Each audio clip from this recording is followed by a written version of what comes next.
Ele disse que aquele quadro é dele, já sabe para quem vai. Tá bom. Bom dia, amados. Graça e paz. Eu peço a vocês paciência com a minha voz, ok? Desde terça-feira, essas variações do clima, tudo, né? Então tenha um pouco de paciência aí. Eu tenho um filho amado que provavelmente vai me auxiliar hoje à noite, mas enfim, estamos orando, né? Queremos tudo que o Pai deseja para as nossas vidas.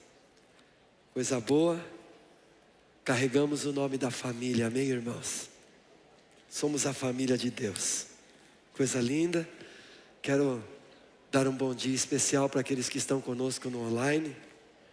Irmãos trabalhando, pessoas que foram convidadas para o nosso encontro e estão no online. Queremos abençoar o Vicente, não sei se ele está aqui, né, João? Conectado, mas abençoamos ele que está internado, declaramos saúde para ele e todos os nossos irmãos. Abençoamos a vida da Enilza, Carlinhos. Ontem passamos, aquela UTI de ontem à tarde foi uma UTI diferente, Carlinhos. Eu, quando vou a uma UTI, irmãos, mesmo possuindo a graça e a fé, eu não desligo aparelhos, eu não arranco o catéter da pessoa, eu vou lá e, né, Miriam? A Miriam deve saber o que eu estou falando. Eu respeito os médicos. Mas ontem, o Espírito nos levou a lugares tão grandes. Havia assim, Rodrigo, uma presença de Deus se manifestando ali incrivelmente. E o que eu vou ministrar agora de manhã, eu já compartilhei tudo com ela ontem. Nós nos alegramos, sorrimos, choramos em Deus. Eu queria pedir para você, não deixe de visitar. Não deixe de visitar os irmãos. Por isso que nós estamos subdivididos em aliança. Nos grupos menores, supervisão diária, supervisores. Nós não mandamos em ninguém.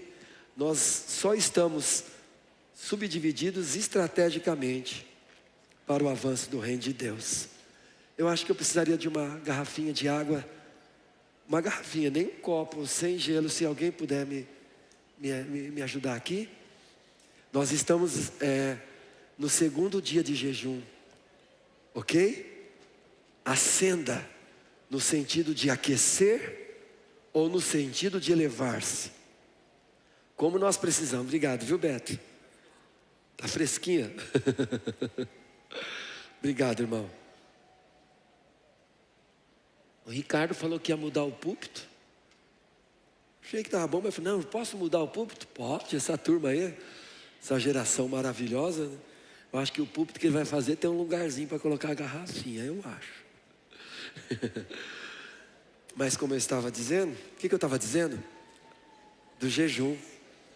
Se você não entrou, começamos ontem. O nosso jejum vai até o tempo da nossa conferência, celebração de 21 anos. Será um tempo extraordinário. Nossa, vai ser do dia 11 ao dia 15? É porque pega uma questão de feriado, então é o mesmo tempo. Se prepare para isso. Nós não jejuamos para merecer nada de Deus. Aliás, nós jejuamos, porque Jesus disse que quando Ele voltar, nós não precisaremos mais jejuar. Mas enquanto aguardamos o noivo, a gente faz jejum. Tem outros motivos, mas esse já é um motivo que basta. Ele falou, está falado, amém, Carlos? Então nós estamos nesse 21 dias. Você pode jejuar de um alimento, de uma refeição.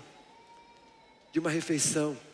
Nós temos alguns irmãos que estão fazendo jejum. O jejum que eles comem antes do dia aparecer, antes das 6 eles se alimentam muito bem, né? E depois das 18 horas, eles voltam a se alimentar novamente. Portanto, não se alimentam do horário do almoço e comem antes.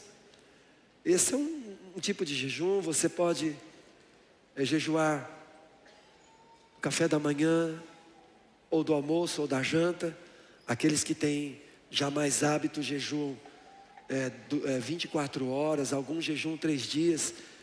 Nós estamos recomendando o jejum. E se você está numa dieta médica, a questão, nós vivemos da fé, irmãos. Eu sugiro a você sim, e respeito os irmãos que jejuam até da água, respeito. Mas a maioria de nós não pode jejuar, se abstendo da água. Então tome água, está tudo bem. Não tome 2 litros de vitamina, mas tome água, ok? Então nós estamos nesse jejum. Se você não começou, comece hoje. Mas aí não vai estar os 21 dias. Tudo bem, vai até a data. Se você quiser passar para dar os 21 dias, controle. Nós estamos recebendo, e é importante dizer isso publicamente. No final do dia, o meu distrito e o do Ricardo, nós recebemos a devocional do outro dia. Então, se não for compartilhada, não chega aos amados. Então, por favor, faça isso. Compartilhe o que você receber. A Van, a esposa do Vanderlei, a Ana, perdão, ela está mandando o áudio. Porque nós temos algumas pessoas que têm dificuldade da leitura, por circunstâncias. Então envie o áudio também. Nós temos o áudio, nós já temos aí, tudo que nós enviamos é lindo. Hoje nós já fizemos aqui, no encontro das 7 horas da manhã, a devocional do segundo dia. Amanhã, todos os dias do nosso encontro de oração, das 6 às 7. Luizinho, eu queria incentivar você, de repente, a entrar num desses encontros, das 6 às 7, é no Zoom. Você instala o Zoom e entra lá e conecta com a gente todos os dias. Nós estamos orando pelo nosso país, orando por nossa igreja, orando pelas famílias. É verdade que para muitos não dá todo dia, mas a gente tem que tentar insistir, e tem sido bênção para nós. Isso já acontece há muito tempo, ok, amados? Então eu queria incentivar muito você a estar, vamos completar 21 anos, no dia 8, olha, um presente de Deus. É da Coreia, né, bem? O Edili é da Coreia, da Indonésia. Irmãos, o papai mandou. Mais uma vez o papai mandou. No dia 8, na semana da conferência, então na primeira terça do mês, nós vamos postergar o nosso ID para a segunda. Por quê? Porque nós teremos uma conferência. Então a gente vai segurar, porque a nossa conferência começa dia 11, mas dia 8 recebemos o presente desse homem tão apaixonado pela igreja da Indonésia. Pastor Edilio, ele estará conosco. Ele fala dos 5 ministérios de maneira tão gloriosa, tão maravilhosa. Ele não tem a palavra final, mas ele fala dos 5 ministérios sendo aplicados no viver da célula, na vida do grupo menor.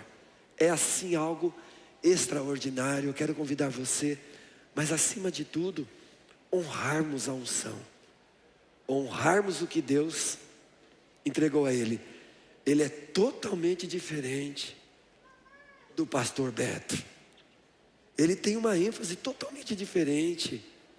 O jeito que ele ministra do Osmar, de alguém que veio aqui esses dias atrás, o pastor Randy Clark, e nós respeitamos, e nós amamos.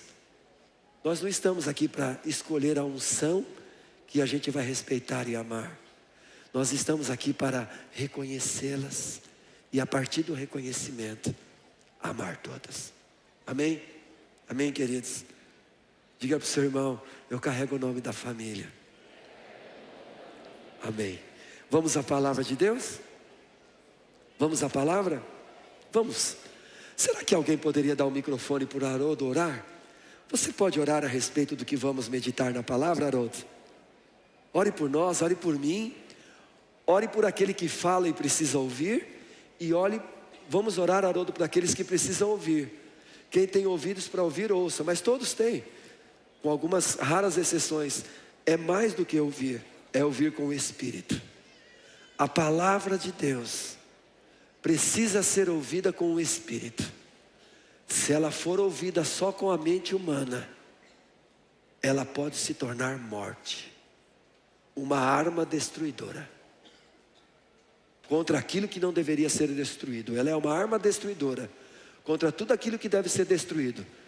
Mas tem coisas que não devem ser destruídas pela palavra, e podemos destruí-las se ouvirmos só com a mente, com as nossas conclusões, com o nosso intelecto. Queremos a palavra no nosso espírito, em nome do Senhor Jesus.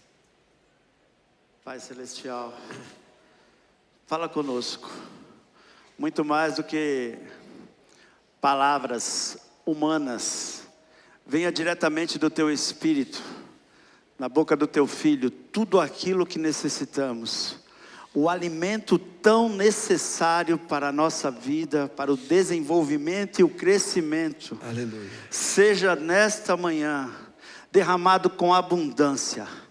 Abre não somente os nossos olhos, mas os nossos ouvidos espirituais para contemplarmos as maravilhas da Tua lei. E assim, Senhor, podermos experimentar qual a Tua boa, perfeita e agradável vontade para a nossa vida, que é resultado daquilo que vamos comer. Porque somos aquilo que comemos, espirituais, celestiais. Comeremos a comida do céu, e isso vai redundar em coisas tremendas na nossa vida, na nossa condição nessa terra e em todos que estão à nossa volta, em nome de Jesus. Amém. Amém? Nessa manhã nós vamos dar mais um passo, e estamos indo para a 15ª ministração, cujo texto base é Cântico dos Cânticos, capítulo 2, versículo 4. Levou-me à sala do banquete, ao lugar de intimidade, e nesse lugar, o seu estandarte, a sua mensagem, o lema dele a respeito de mim é o amor. E nessa 15ª ministração, o subtema é Vivendo no Jardim. O texto que nós iremos usar é Cântico dos Cânticos ou Cantares para alguns, capítulo 4, versículo 12 ao 16. Cântico dos Cânticos, capítulo 4, versículo 12 ao 16.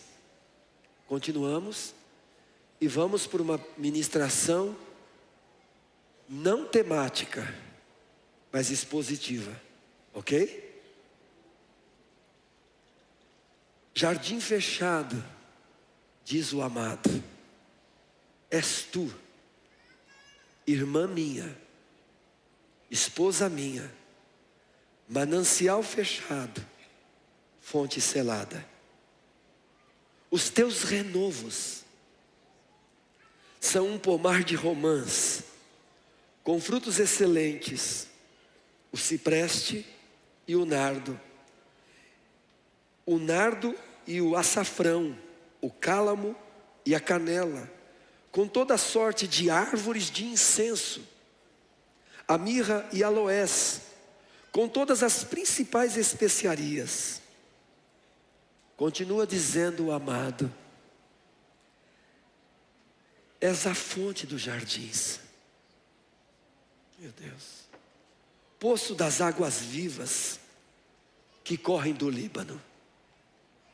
E a amada, diante de tudo que ele disse a respeito de quem ela é, ela reage, ela age e dá uma resposta. E ela, a amada, diz: levanta-te, vento norte, e vem, tu vento sul, assopra no meu jardim. Preste atenção, assopra no meu jardim, para que se derramem os seus aromas. Ah, se viesse o meu amado para o seu. jardim e comesse os seus frutos excelentes. Quero fazer uma leitura de algo que eu escrevi antes da exposição desses versículos para nos situarmos. Esse pequeno livro, Cântico dos Cânticos, com 8 capítulos, me parece que nunca esteve tão aberto e tangível a nós, a igreja, nesses últimos momentos da esposa de Cristo na terra. Parece que não está tão claro, o Espírito Santo nos clarificando, como nos dias de hoje. Toda a clareza que descreve o amor entre o Senhor e a sua igreja. Um livro que não fala, ainda que o Pai esteja nele, mas não fala tanto do amor do Pai, mas fala do amor do Filho, pela igreja, que ao casar-se com o seu filho na cruz, se torna sua filha, como a Karina, quando se casou, a Ariana, como a Juliana, quando se casaram com os meus filhos, se tornaram minhas filhas. Nós somos filhos amados do Pai, mas por um outro lado, temos uma filiação, porque fomos adotados em Cristo Jesus, quando nos tornamos igreja com Ele. É impressionante. Do que esse livro fala? Ele fala de como pode alguém que era queimado pelo sol, do deserto, do cansaço, da fome e da sede do deserto, onde vivia nas tendas negras de Quedar, se tornar um jardim, no capítulo 4, versículo 12 a 16, e avançar para um exército com bandeiras no capítulo 5. Isso fala de uma obra que começou. Isso fala de uma obra que começou e continua sendo realizada. Em Cântico dos Cânticos, não encontramos uma esposa na sua condição totalmente aperfeiçoada, mas encontramos um esposo perfeito e uma esposa que, recebendo toda a sua personalidade, todo o seu caráter do amado perfeito, ela está em um processo de transformação. Tenha paciência com você, tenha paciência comigo, tenha paciência com os teus irmãos, porque aquele que começou em nós uma boa obra vai completar até o dia de Cristo Jesus nosso Senhor. Até aqui vimos 8 figuras que não poderei repeti-las, mas figuras que trazem realidades espirituais da obra do Espírito Santo, que está cuidando de preservar, guardar, sustentar, edificar, transformar esse casamento entre Cristo e a humanidade, que foi amada e recolhida na obra da sua cruz. Temos a figura das éguas, os olhos das pombas, o lírio, a própria pomba, as colunas de fumaça, a liteira, o palanquim e a coroa. Tudo isso já falamos. Se você não tem conhecimento dessa figura para chegar na realidade, todas as ministrações estão à tua disposição lá na playlist, no canal da Comuna em Hermelino Matarazzo. E tudo isso, com todo esse desenvolvimento, ela, a amada, percebe que há sombras na sua vida. Foi o que nós compartilhamos a semana passada. Ela percebeu que havia sombras, áreas que precisavam ser tratadas. É Cântico dos Cânticos, capítulo 4, versículo 6. E ela sabia que ela necessitava de tempo, entrar nesse processo para o seu crescimento. Tanto é que no versículo 8 do capítulo 4, 2 figuras espirituais aparecem, juntamente com 4 montes. A mirra, que fala da morte do Senhor, o incenso, que fala da ressurreição. Ou seja, a experiência da morte e ressurreição do Senhor levou a amada a igreja para a ascensão. Muitos falam só da primeira experiência, da justificação. Mas nós precisamos da experiência da ascensão em Cristo. Por isso que nós lemos aqui, Efésios capítulo 2, versículo 6, que diz que nós fomos assentados com Cristo nas regiões celestiais. Essa é a nossa posição. E nas regiões celestiais, no mundo invisível, preste atenção, é onde vivemos no poder do Espírito. Nas regiões celestiais, é só pelo poder do Espírito Santo que visitamos. E quando visitamos e temos o toque, o Flávio gosta muito disso, quando nós temos a experiência de irmos para o nosso lugar secreto, um lugar físico, com o nosso corpo, com a nossa alma, e nos colocamos conectados ali pela fé, com a palavra, em oração, em adoração, nós temos contato com o mundo espiritual através do nosso espírito novo. Ninguém pode visitar o mundo espiritual da glória e da luz se não nascer de novo. Homens podem visitar o mundo espiritual das trevas, da mentira, do engano, sem serem nascidos de novo. Mas só o mundo espiritual da glória e da luz, ele só pode ser acendido e visitado por filhos. Ele só pode ser visitado pela noiva. O noivo só deixa a noiva entrar no santíssimo lugar. Só ela pode ter acesso, ninguém mais. Nossa, então ela está nas regiões celestiais. E lá das regiões celestiais, a partir do que ela é, o Espírito se movendo no seu espírito, não na sua mente, ela consegue perceber o Monte Amana, que fala da verdade. E a partir da verdade do Monte Amana, ela dá um passo mais, e através do Monte Senir, ela vê a vitória da cruz de Jesus. E do Monte Senir, ela vai para o Monte Hermão, onde ela percebe no mundo espiritual que Satanás e todos os inimigos foram destruídos pela obra da cruz. E a partir daí, a igreja é convocada a enxergar dos montes do Líbano, as tocas dos leões e dos leopardos. Então, a partir daí, por causa do seu desenvolvimento espiritual, ela consegue ver guerra espiritual. Mas é incrível, irmãos, que a partir do versículo 12, aparece-nos um novo ambiente. Nos aparece um novo ambiente, uma nova realidade. Até aqui vimos a experiência de ser amada e encontrada, vimos a experiência dela sendo tratada e transformada, para agora viver a experiência de um jardim. E o que é o jardim? O jardim é a vida da igreja.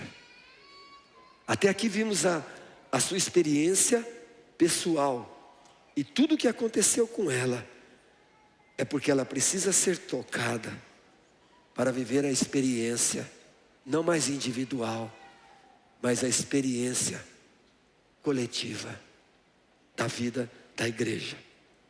Para chegarmos ao cume do monte, é necessário permanecer na morte e ressurreição do Senhor por longo tempo, a vida toda, porque a transformação do nosso ego, a nossa transformação, ela durará a vida toda. Bendito e feliz é aquele que reconhece que há áreas da sua vida que ainda precisam ser tratadas por Deus. As práticas espirituais nos ajudam a entrar na morte e ressurreição a cada dia. Já entramos na nossa posição, mas todos os dias precisamos levar o morrer do nosso Senhor Jesus à cruz, para que a vida dele se manifeste em nós. Ressurreição. Aleluia. Glória a Deus. Uma vez que lá chegamos, recebemos um outro chamado. Estamos nas regiões celestiais, não é assim, irmãos? Gostamos dessas esferas espirituais. Usamos a palavra de Deus, somos edificados, somos fortalecidos, somos abastecidos, não é assim? Mas aí o Espírito Santo está dizendo: igreja, é hora de voltar. É hora de viver a vida na terra. Sabe quando você está de férias? Sabe? Você vai para um tempo de descanso, de férias. O que a gente fala? A gente tem que voltar. A gente tem que enfrentar a realidade. É mais ou menos isso que está acontecendo. Do capítulo 4, do 12 em diante. É hora de descer do cume do monte do Líbano, onde eu enxergo as realidades espirituais, a fim de produzir um jardim na terra. Agora ela entrará na experiência de não mais para si, e sim para ele e para os outros. Até aqui vimos o tratar do Senhor no individual. Agora é hora de voltar para a terra. Todas as coisas passam a ser para o Senhor e para os outros. E só tem essa percepção de que sua vida é para o Senhor e para os outros, aqueles que estão crescendo em maturidade espiritual.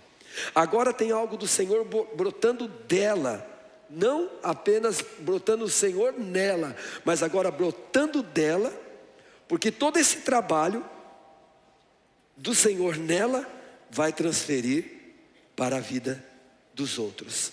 Quando nos tornamos um jardim, não é mais uma questão individual, é uma questão do corpo de Cristo.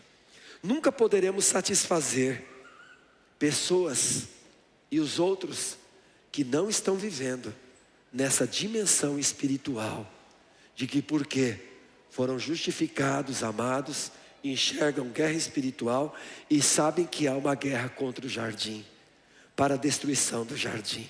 E é nesse momento que nós precisamos crescer em maturidade. Entramos então em Cântico dos Cânticos, nessa 15ª ministração sobre viver a vida coletiva do corpo. Então nós precisamos desse passo. Precisamos de todas essas mudanças na vida espiritual. Por quê? Porque vimos a coroa. Mas depois de colocarmos a coroa, teve uma vez que o Caio ministrou algo aqui, que falava de um ciclo glorioso. Então, a coroa da igreja no capítulo 4 é Cristo. E agora, ela está sendo lembrada de novo para trazer a morte e a ressurreição, através da mirra e do incenso. Para quê? Para que lá do cume do monte do Líbano, ela experimente uma outra mudança. Você deseja mudanças na sua vida, irmão? Você deseja crescer, querido? Você sabia que quando Jesus voltar, a sua igreja na sua condição, parte dela estará gloriosa, perto da sua posição, ou toda ela, aleluia, como alguns irmãos creem? Você sabia disso? Você sabe alguma coisa sobre posição da igreja e condição? Se você não sabe, procure os irmãos, procure ajuda. Porque quando nós aprendemos sobre a posição da igreja e a condição da igreja, a nossa vida espiritual muda. Porque se nós não conhecermos posição e condição, podemos nos confundir na nossa identidade. Isso vai gerar um grande problema, sabe por quê, irmãos? Crer errado é pior do que fazer errado. Ok, amados? Então chegamos aqui, versículo 12. Jardim fechado és tu, irmã minha, esposa minha, manancial fechado e fonte selada. Dois aspectos extraordinários. A ideia está clara, é a ideia de um jardim. Por que jardim? Porque quando Deus fez um homem e a mulher, casou marido e mulher, onde eles foram colocados? Em um jardim. O que é o ambiente ideal de Deus? Um jardim. O que você lembra de jardim? Você vai plantar feijão para colher? Você vai plantar num jardim arroz? Você vai plantar? Pode até plantar um cantinho, mas não. Jardim é um lugar onde você planta e onde você cultiva. E tudo que você cuida para desfrutar dele. Sentir os aromas. Não é um lugar que você cuida para comer. É um lugar que você cuida para desfrutar de um ambiente de amor e de cuidado. Então o amado está dizendo que a igreja, representada pela Sulamita, que agora é a esposa de Salomão, ela é um jardim fechado, ela é um manancial fechado e uma fonte selada. Jardim é um lugar de produção de algo belo e prazeroso. A igreja chega a uma condição espiritual, na qual ela agora então vai proporcionar um ambiente de deleite e satisfação para o seu amado. Na verdade, ele está dizendo o que ela é, e basicamente é o que nós dizemos sobre ele para nós. Ela agora não existe para si mesma, mas sim para prazer e satisfação do seu noivo e do seu amado. Você sabia, se você nasceu de novo e se tornou igreja, a esposa de Cristo, agora, na nossa vida de desenvolvimento e amadurecimento, nós temos uma convicção que nós perdemos o nosso hedonismo. Nós perdemos o prazer do nosso jeito. Nós perdemos o nosso egoísmo. Estamos perdendo, por quê? Porque agora nós vivemos para a satisfação e prazer do nosso amado. Você diga assim: eu sou um jardim fechado. Quando eu falo jardim fechado, o que você pensa? Que é um lugar que não é público. Não é público, Francisco. Nós temos que ter essa clareza para nós, que como igreja e corpo de Cristo, não somos mais um lugar público. Existia exclusivamente o jardim, ele existia, e agora na realidade espiritual, a igreja, que é o jardim de Deus. Nós não cantamos: somos um jardim diante do Senhor, jardim fechado, e assim vai, não é? Nós somos esse jardim fechado. Números capítulo 19, versículo 15, lá diz que todo recipiente que não estiver bem fechado, não estiver bem reservado, ele fica aberto para receber qualquer coisa. Números 19, 15. Tudo aquilo que não é bem fechado, tudo aquilo que não é bem protegido, tudo que não é bem, não é? Você pega um alimento, você pode até colocar na Tupperware, certo, irmãs?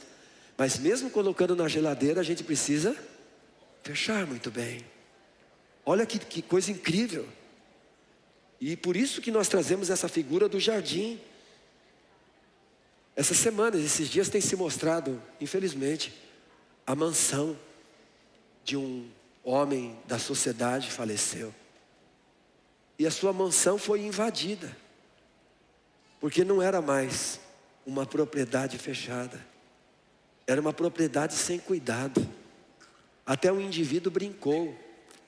Ele entrou, gravou e sentou, irmãos, no vaso sanitário, onde aquela pessoa utilizava e gravou, e dizia assim: quantos homens e mulheres na face da terra não gostariam de ter sentado onde eu estou sentado? Mas sabe o que é o incrível?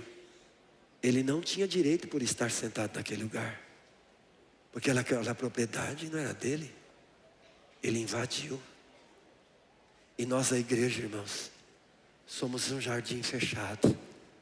Somos atacados noite e dia, para que os invasores, através dos dardos inflamados do inimigo, venham tomar lugar na propriedade que não pertence mais a Satanás.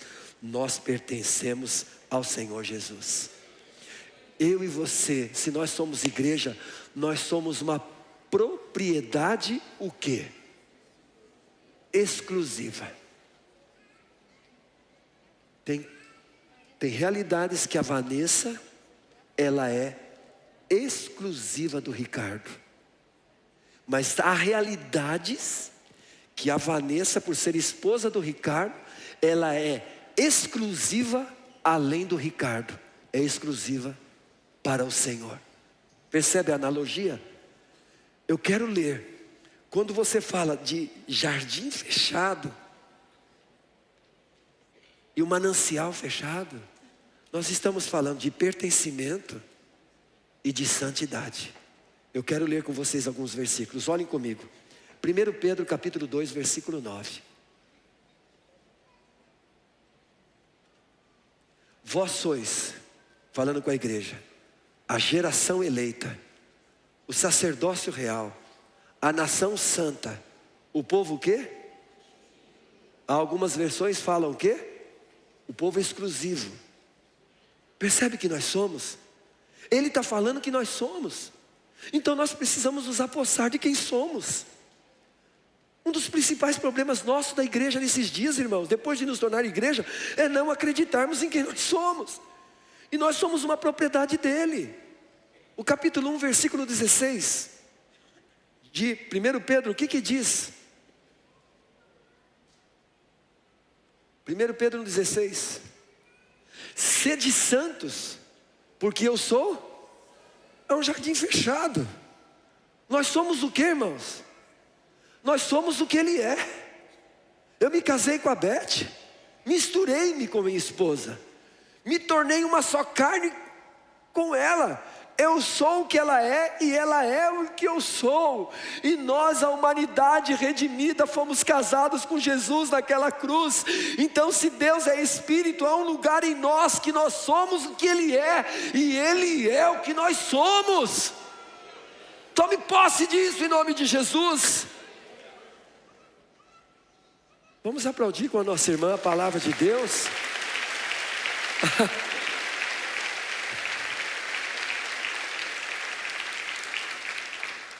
Efésios 1, versículo 3 e 4, falando da nossa posição. Paulo está lembrando os irmãos: bendito Deus e Pai de nosso Senhor Jesus Cristo, o qual nos abençoou com todas as bênçãos espirituais, onde? Nos lugares celestiais. É o de que nós tratamos lá atrás. A partir dos lugares celestiais eu vivo sempre, e eu me movo. Versículo 4: como também nos elegeu nele antes da fundação do mundo. Nós somos eleitos nele, separados nele, escolhidos por ele. Ele votou em nós. Você vai votar, e quem ganhar, você o elegeu. E a Bíblia está dizendo que nós somos eleitos nele. Para quê? Para que fôssemos santos e irrepreensíveis diante de quem, irmãos? Antes de ser diante dos homens, diante de quem? Diante dele. Isso não é hipocrisia, isso é a Bíblia, e essa é a nossa realidade. Aleluia. Apocalipse 22, 11, por favor. Quem é injusto, faça injustiça ainda mais. E quem está sujo, suje-se ainda mais. E quem é justo, faça justiça ainda. É um jardim fechado. Se você é um jardim fechado, se você é santo, seja santo ainda mais. Ele só pode falar isso para a sua amada. Ele está falando isso para a igreja. Ele não está exigindo isso de quem não nasceu de novo. Versículo 13 de Cântico dos Cânticos, capítulo 4, versículo 13. Diga para o seu irmão: você é um jardim fechado. Você é uma fonte selada. Não somos lugar de adultério. Nós não somos um lugar público. O nosso leito é um leito sem mácula. Quem deita onde nós deitamos é o amado, irmãos. Quem come no prato que nós comemos é o nosso amado, irmãos. É Jesus. A gente come na mesma colher. A Beth vai lá comprar sopa, eu como lanche, ela não quer comer não, bem. Dá um pedaço. Você fala, meu Deus, por que você não come?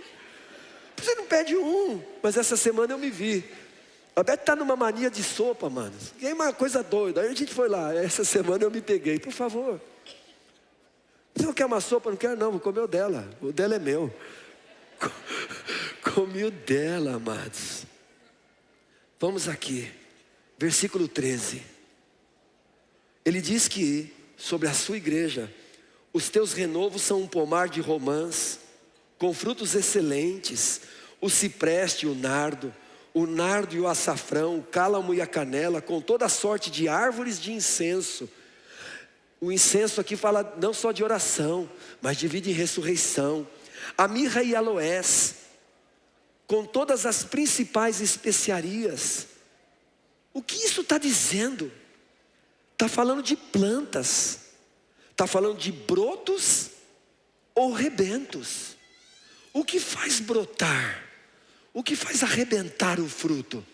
Quando a gente olha, irmãos, você vai lá no pé e vê nascendo, o que você lembra? Você lembra do quê?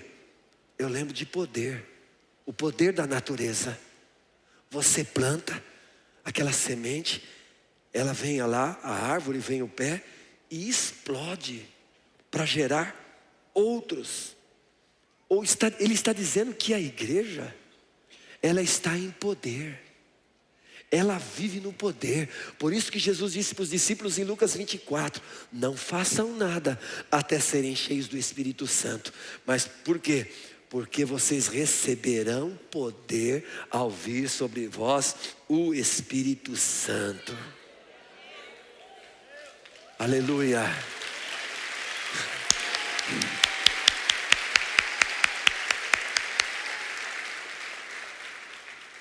Sabe o que ele está dizendo nesses dois versículos 13 e 14? É incrível.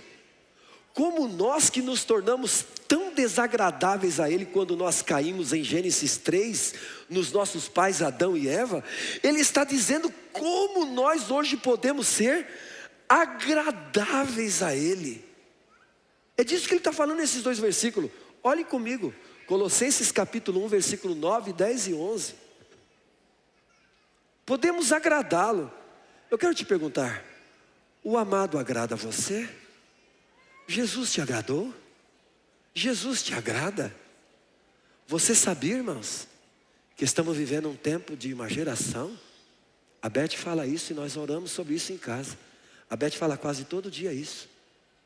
Há uma geração que está aborrecida com Deus. Há uma geração que está magoada com Deus. Acontecem questões na vida e a partir da mágoa com Deus, e não sabem que não sabem, começam a se mover. Já chego lá. Não serei prolixo, irei ser objetivo. Vamos lá? Colossenses 1, 9 a 11. Olha o que Paulo está dizendo. Não combina com Cântico dos Cânticos 4, 13 e 14?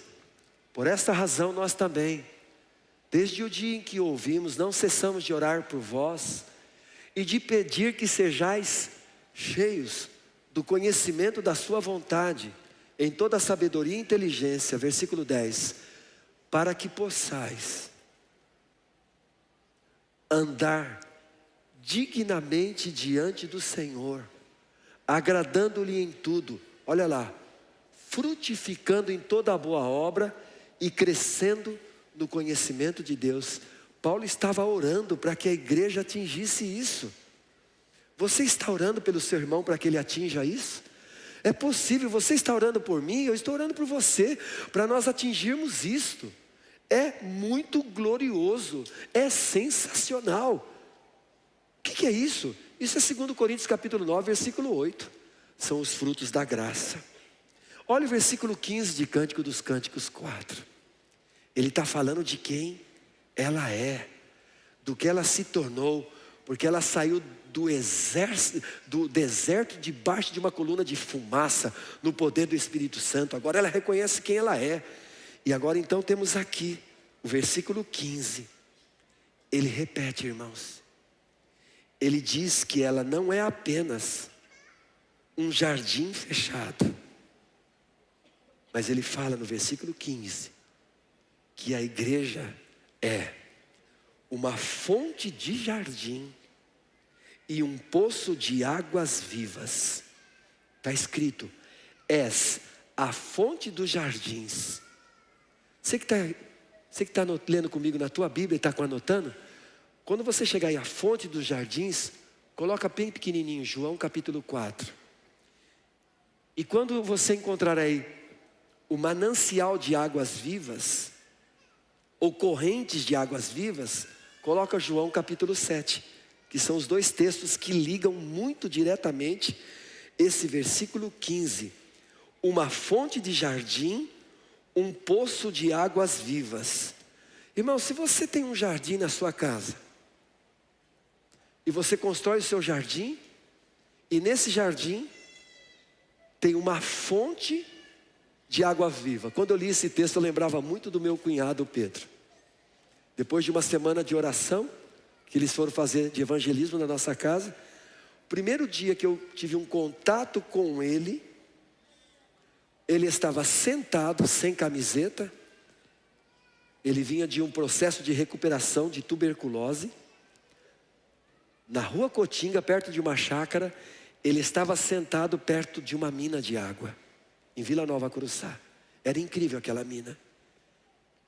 Ela soltava, Gerson, água noite e dia. Ela borbulhava água. Ele estava do lado. Quando eu vi isso, eu tive a minha mente me levou àquela imagem.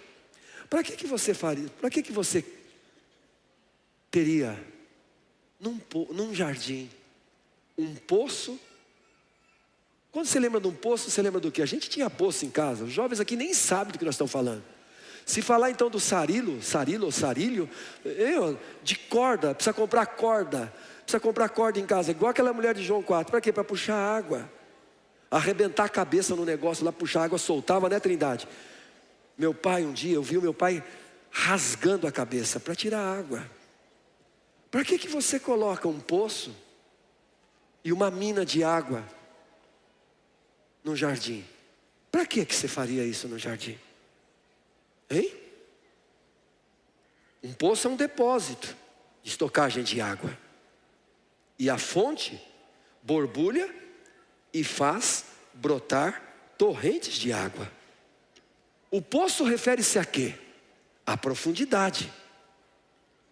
Mas e a fonte?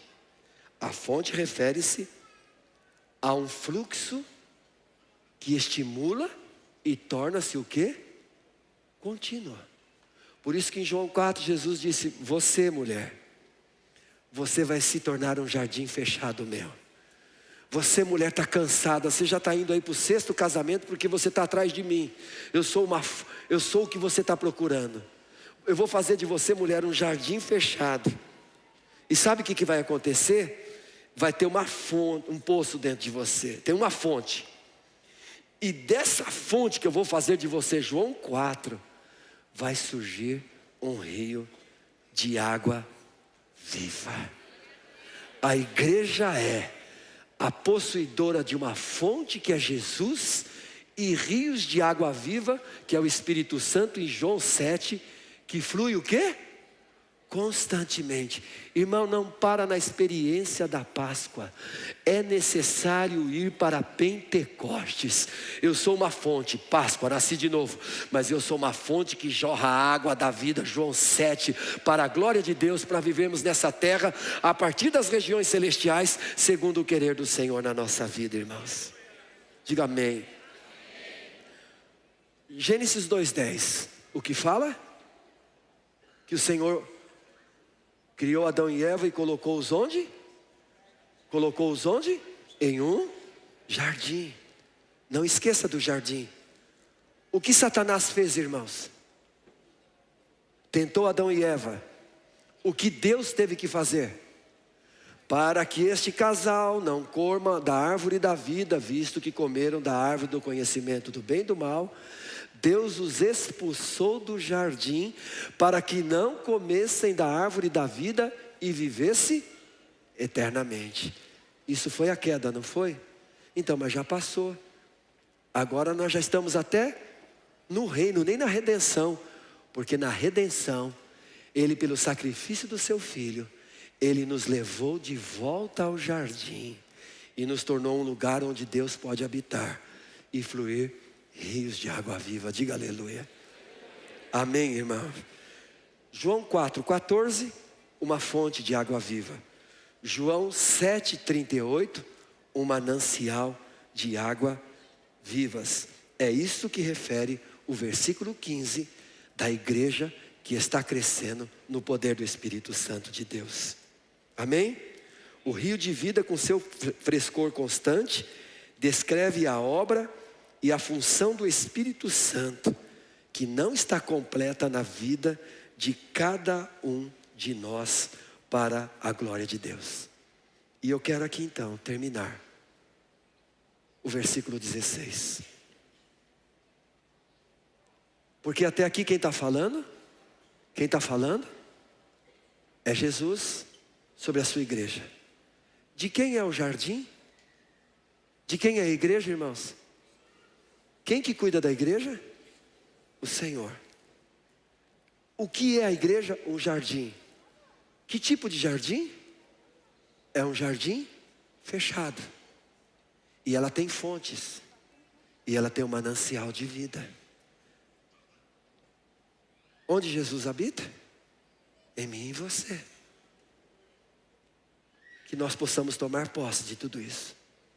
Mas é extraordinária a resposta que agora a igreja dá, baseado em quem ela é. A partir das regiões celestiais, a partir de visão de guerra espiritual, no mundo invisível, ela vai fazer uma declaração sobre a vida na terra, sobre as circunstâncias que envolvem a nossa vida. Preste atenção, porque o que aconteceu até agora aqui é para te lembrar de algo poderoso. Não é Ele que fala, é a resposta da amada. Ele diz quem ela é, e baseado em quem ela é, ela vai agir, reagir e declarar. O que ela declara? Versículo 16. Levanta-te, vento norte. Vem tu, vento sul.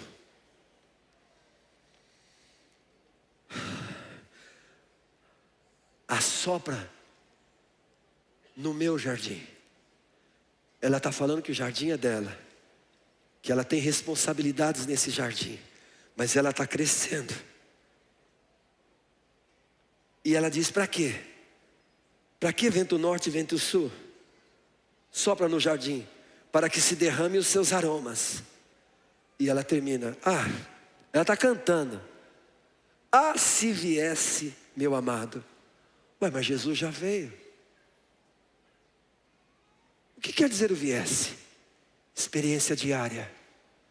Não é experiência dentro de mim, é experiência sobre mim, é experiência entre nós. Irmãos, está tudo resolvido entre Jesus, dentro de mim, dentro de você. Somos igreja, mas ela está dizendo: eu quero mais, eu quero para hoje, eu quero para agora. Ela começa dizendo que o jardim é dela, ela tem a sua responsabilidade, mas ela agora vai terminar dizendo: ah, se viesse o meu amado para o seu jardim e comesse os seus frutos excelentes. E eu quero terminar.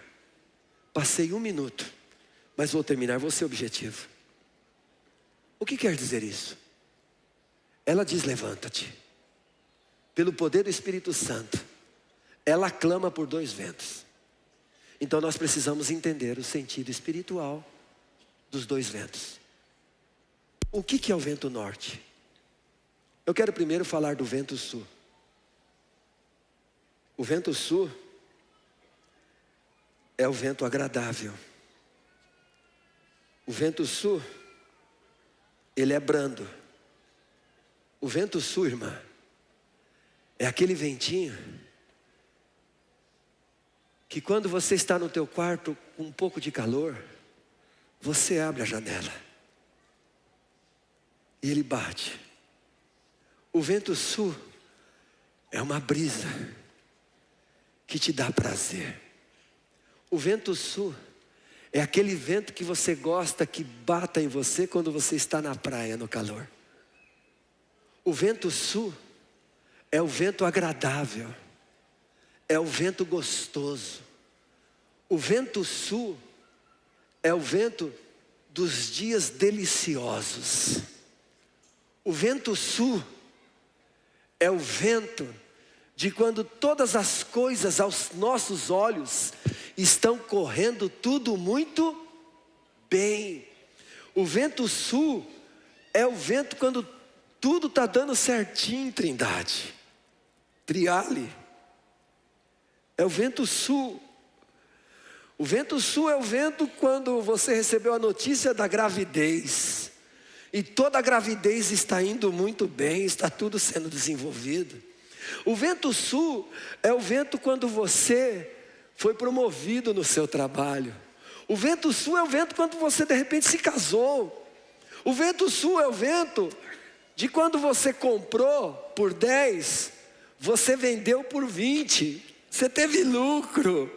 O vento sul é quando você fez a receita para o teu amado e deu tudo certo. O vento sul é quando você está lá na célula e tudo que você faz brota poderosamente e as pessoas são edificadas, são tocadas, você cresce, você multiplica, você abençoa. Esse é o vento sul. Ela falou: vem vento sul. É gostoso esse vento, irmãos? Quantos querem esse vento? Diga: eu quero esse vento. É a igreja. É a igreja, não é ele. É a igreja que está dizendo: ventos, vem vento sul, restaura a minha saúde. Eu quero o vento sul sobre a vida da Enilza. Eu profetizei o vento sul sobre a vida dela. Por quê? Porque ela está vivendo um tempo de vento norte. E o que é o vento norte? É incrível. A igreja está sendo masoquista. Ela quer sofrer. Quantos aqui gostam de sofrer? Quantos aqui são apaixonados por unha encravada? Quantos aqui são apaixonados por enfermidade? Quantos aqui amam emprego? Quantos aqui gostam de perder? Deus não nos criou para isso. Quando você estuda a Bíblia, você verá que o vento norte é um vento frio. É um vento que você quer se esconder dele. O vento norte é um vento que machuca. É um vento do frio. O vento norte te faz tremer. O vento norte mexe com as tuas bases. O vento norte, ele quer fazer você temer. O vento norte, se o vento sul anuncia renovos, ventos nortes que batem, muitas vezes anunciam a morte. Jesus estava com os discípulos estavam indo para o outro lado. Jesus falou assim: ó, pega o barco e vai. Dali a pouco, Cleidinha, bateu um vento. O vento que bateu ia virar o barco. Os discípulos estavam ali desesperados. Numa situação, Jesus dormia num barco. E na outra situação, Jesus não estava no barco. Presta atenção. Duas situações de ventos, que não era vento sul, não era o vento do pescador. Jesus estava com pescadores no barco. Me chamaram, irmãos. Tem uns irmãos que vão pescar à noite, quarta-feira, no mar. Eu gosto de pescar, mas eu só gosto de pescar em vento sul. O ventinho que bate, que faz a água mexer um pouco, para eu pescar tilápia, porque eu não uso boia. Eu não sei pescar no mar, por quê? Porque eu vomito, eu passo mal. Vem um vento forte. Então, um vento norte, Jesus estava no barco dormindo. O outro vento que veio, Jesus estava fora do barco. E quando os discípulos viram que Jesus veio, Pedro mandou ele chamar. Jesus chamou Pedro. Jesus, enquanto Pedro olhava para Jesus, ele estava andando sobre as águas. Dali a pouco ele começa a afundar. Quero dizer para você o que representa o vento norte. O vento norte representa os dias de lutas. São os dias que você pergunta: eu estou sendo infiel a Deus? Mas a gente não pergunta mais isso, porque agora nós estamos na graça. Porque quem vive na lei fica perguntando sobre isso. Quando o vento norte bate, Gerson, são os dias em que nós somos tentados a dizer assim: por que Deus? Vento norte quando bate, irmãos, nós encontramos irmãos em hospitais. Dificilmente você vê irmãos, Fabinho, vento norte, você se encontra na praia, João Batista. É vento norte. Daquele dia que eu passei eu nem sabia. Vai explicar as circunstâncias. Tanto carro para bater. Quase tirou a vida da sua esposa. Para nós era um vento norte. Vento norte são os ventos dos dias de luta, irmãos. São os ventos de dia de pressão, onde você planta, e mesmo sendo quem você é, você não colhe. O vento norte, irmãos, são dias que quando batem, nós queremos explicá-los, mas nós não conseguimos. O vento norte é o vento que veio quando Jonas estava naquele barco, debaixo de uma missão do Senhor. Pode dar o Henriquião lá de Paulo. O vento forte é aquele vento que Paulo estava sendo levado para ser julgado como um filho de Deus. E as pessoas estavam desesperadas. Estavam jogando as cargas e depois iam se jogar no mar que estava bravo. Irmãos, vento sul bate em rio. Vento norte bate em mar. E rio é vida, mar é morte. Presta atenção, amado. Não estranhe as lutas que estão vindo sobre você. Eu sei que eu e você gostamos de falar: Senhor, sopra o teu vento e manda o vento norte para longe. Quantos aqui fala: sopra, Espírito de Deus, e manda o vento norte para longe, porque eu amo e gosto de viver no vento sul.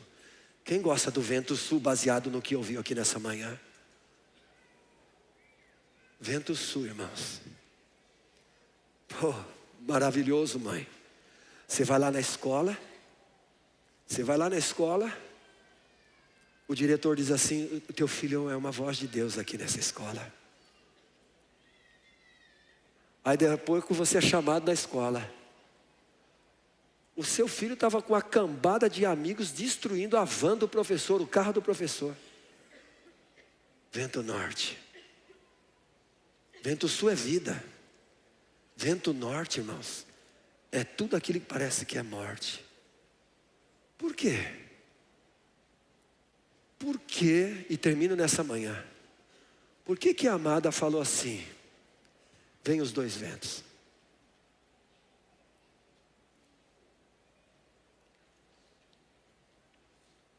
Eu tenho 58 anos.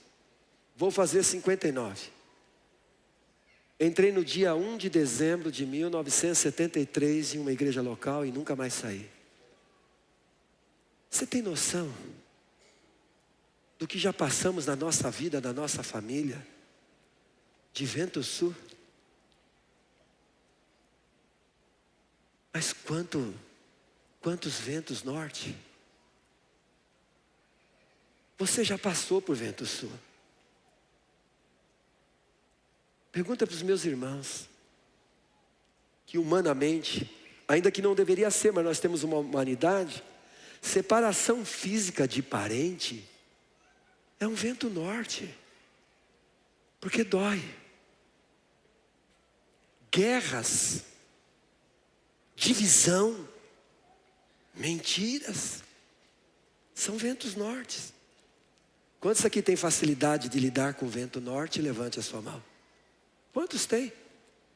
Levante. Quantos têm facilidade de lidar com o vento sul? Ontem nós acordamos, 5:30 da manhã, já estava conversando com o Liro. Por quê? O Shell, o Felipe, acordei aquele sol, irmãos, mas tinha um vento norte. Fomos fazer um velório de um menino de 24 anos que deu cabo da sua vida.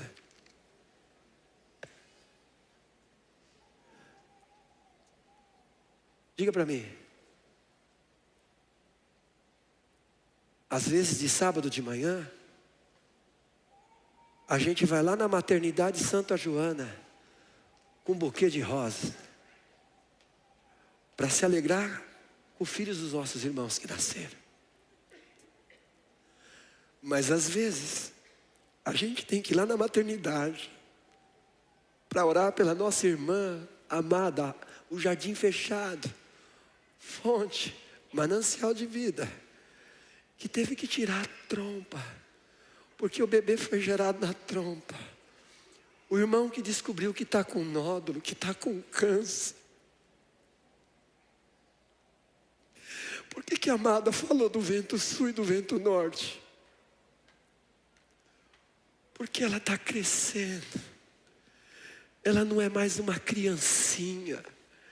Ela não acredita nessa bobagem do evangelho, do neopentecostalismo, que diz que a vida cristã não tem luta, não tem guerra, não tem erro, não tem até pecado.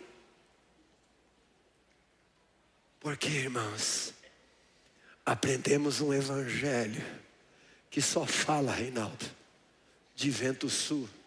E depois de um tempo, quando vem o vento norte, a pessoa fala assim: Deus não me ama, Deus me abandonou. Ela fica com raiva de Deus e nem sabe que está com raiva de Deus. Aí ela começa a manifestar toda a sua ira na vida dos outros. Oh, Jesus. O que ela está dizendo aqui? E a noiva termina dizendo, Trindade, ela reconheceu a soberania de Deus na vida dela, e que tem coisas que ela não conseguirá explicar, mas que ela sabia que porque tinha realidade espiritual, o Espírito Santo de Deus estava no controle. Assim como foi maravilhoso o vento sul, ela sabia que estava no meio de um vento norte que poderia vir, e quando viesse o vento norte, ela tinha a convicção de quem ela era. O jardim é do Senhor. Eu sou um jardim plantado pelo Senhor, e quem vai cuidar da minha vida, seja no vento sul, é o Senhor. Quando eu for enriquecido, eu não vou me perder no vento sul. Eu não vou me esquecer no jardim porque eu comprei um sítio. Eu não vou me esquecer do jardim porque agora eu tenho um apartamento. Eu não vou me esquecer do jardim porque a minha vida financeira prosperou. Porque podemos nos esquecer do Senhor no vento sul, tão certo como podemos esquecer do Senhor no vento norte. Quando você não explica a terceira, a quarta, a quinta tentativa de ter um filho, sofrimentos, dores, angústias, você fez tudo certo, você conduziu o filho no caminho do Senhor, você pregou a palavra de Deus, você cuidou dele, e num determinado momento ele se levantou contra você e disse: não quero saber de mais nada. Vento norte. E eu quero terminar aqui dizendo para você: A questão não é a circunstância que nós vamos passar. A questão é com quem nós iremos passar a circunstância. Quem eu reconhecerei que sou nas circunstâncias e como eu vou passar as circunstâncias. Como disse Jó, Deus deu, Deus levou, louvado seja o nome do Senhor. Amém, em nome de Jesus.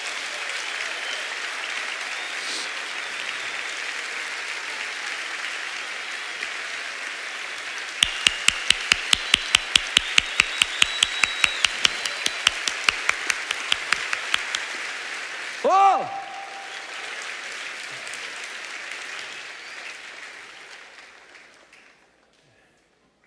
Amém, amado. Amém, irmãozão. Podemos nos perder no vento norte. Não perdemos a nossa posição em Cristo, mas podemos nos perder quando bate o vento norte. Podemos nos perder, irmãos. Podemos fazer besteiras, loucuras. Fui fazer uma pipoca no intervalo de Corinthians e Flamengo.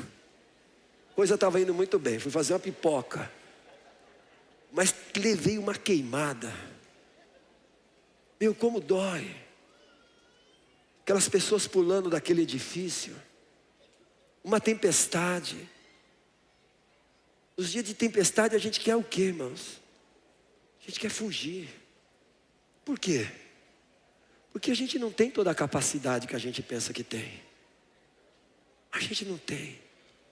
E eu quero dizer para você que está vivendo um vento norte na tua vida, que parece que não tem explicação, que parece que Deus desapareceu. Ouça o que eu vou te dizer.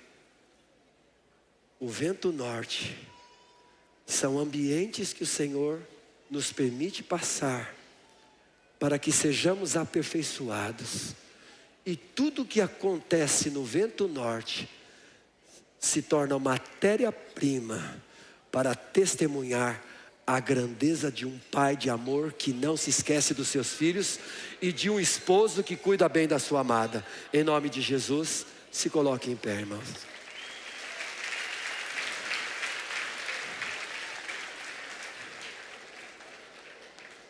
Vou fazer o seguinte, se você não quiser aplaudir, você não vai aplaudir. Mas se você, pela fé, recebe essa palavra como palavra de Deus, você não está aplaudindo a mim. É a palavra de Deus. É a palavra de Deus. Diga glória a Deus como esse irmão. Glória a Deus.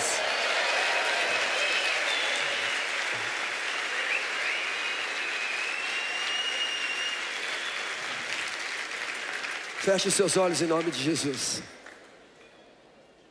Deus é soberano, amados. Deus é soberano. Feche os seus olhos. Fique em silêncio.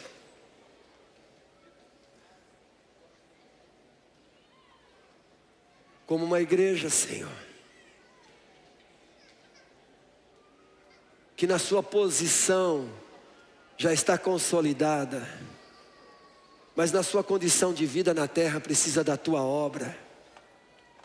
Faz-nos reconhecer quem somos. E que só pelo poder do Espírito Santo os renovos podem aparecer como a romã, cheia de frutos. Obrigado pela experiência daquele casal lá do passado que eram figuras de realidades que hoje nós como a igreja podemos reconhecer a partir do mundo espiritual, Senhor.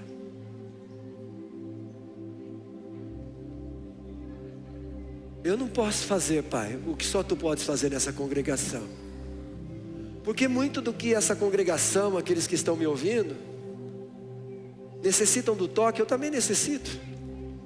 Então faz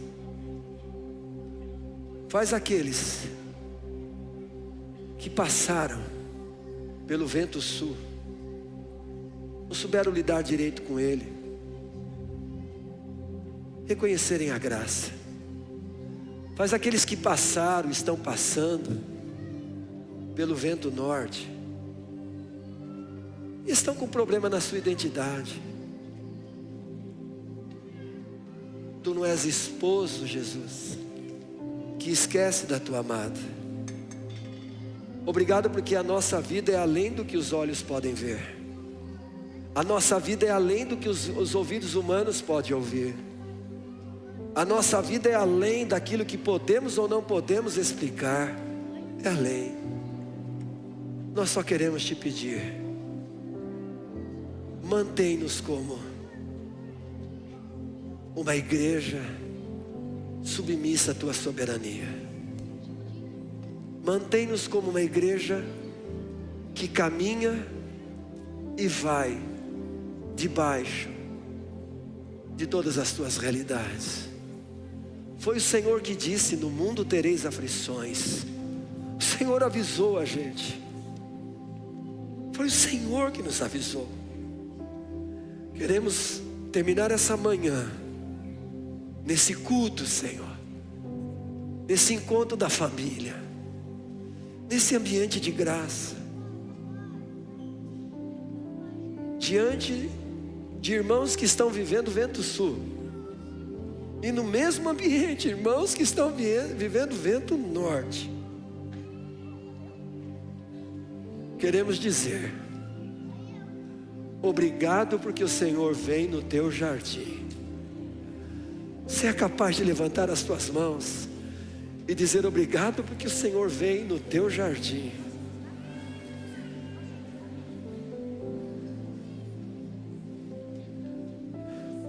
Por favor, agora fique com as tuas mãos levantadas e com os teus olhos fechados.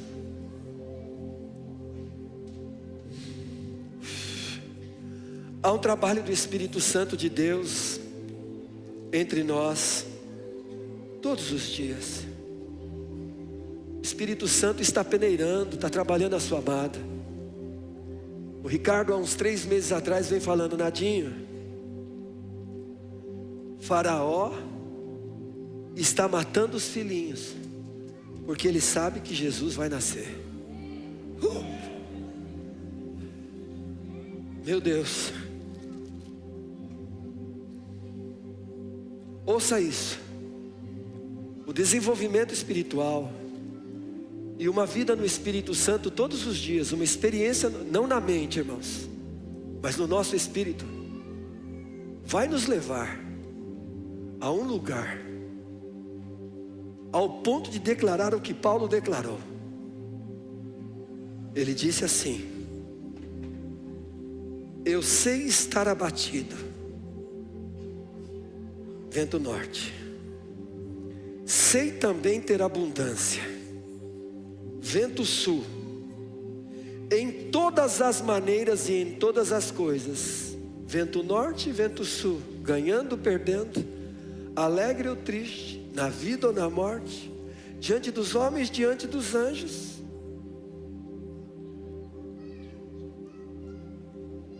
Estou instruído tanto a ter fartura, vento sul, como a ter fome, vento norte, tanto a ter abundância, vento sul, como a padecer necessidade, vento norte. Aparentemente, porque às vezes vento sul é vento norte e vento norte é vento sul. Aparentemente, Paulo diz: posso todas as coisas naquele que me fortalece. Eu queria pedir para você abrir a sua boca. Posso todas as coisas naquele que me fortalece. Mas agora eu quero ajudar você, irmão, no poder do Espírito Santo. Paulo está escrevendo a carta da alegria, Filipenses. Sabe onde ele está? Preso, sendo oferecido para a morte, no meio do vento norte. Ele era o homem que mais desfrutava do vento sul. E ele dizia, Filipenses capítulo 1, versículo 20: segundo a minha intensa expectação e esperança, de que em nada serei confundido, nos ventos. Antes, com toda a confiança, Cristo será, tanto agora como sempre, engrandecido no meu corpo, seja pela vida, seja pela morte. Louvado seja o nome do Senhor.